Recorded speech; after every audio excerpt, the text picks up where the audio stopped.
నేను యాక్చువల్లీ అది ఎపిసోడ్లో వచ్చిందో లేదో, మణికంఠకి ఎప్పుడైతే ఇంకా అది గ్రీన్ బకెట్ రెడ్ బకెట్ ఇంకా తీయలేదో, మణికంఠ ఎప్పుడైతే వెళ్ళిపోతా అని అన్నాడో, నేను మణికంఠని కన్విన్స్ చేయడానికి ట్రై చేసిన. అది ఎపిసోడ్లో వచ్చిందో రాలేదు నాకు తెలియదు.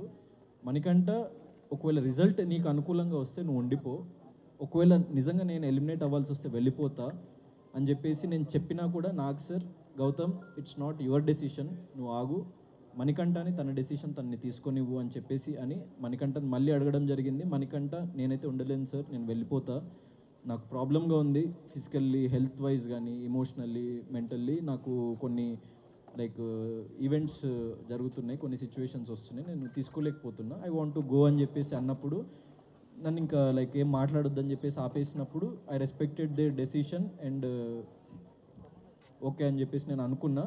అండ్ ఎప్పుడైతే నాకు మళ్ళీ సెకండ్ ఛాన్స్ వచ్చిందో, సో 100% మన జీవితంలో లైక్ ఒక సెకండ్ ఛాన్స్ వచ్చినప్పుడు దాన్ని మనం ఎంత లెవెల్ వరకు యూటిలైజ్ చేసుకుంటాం, దాన్ని మనం ఎంత లెవెల్ వరకు నిలబెట్టుకుంటాం అన్నది చాలా ముఖ్యం.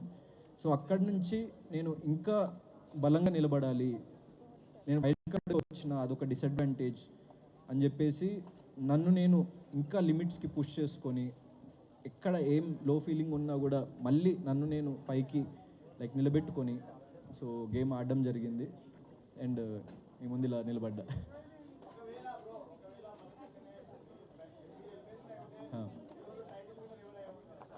అంటే చెప్పలేం కదండి, అంటే ఇప్పుడు it's life is like a butterfly effect. Big Boss హౌస్లో everything is like a butterfly effect. అంటే ఒక చిన్న సిచ్యువేషన్కి ఇంకో సిచ్యువేషన్ ముడిపడి ఉంటుంది. సో అలా కాకుండా ఇలా జరుగుంటే ఏమై ఉండేది అన్నది అలా జరిగితేనే మనకు తెలుస్తుంది తప్ప, సో మనం దాన్ని గెస్ చేయలేము, ఊహించలేము. యా.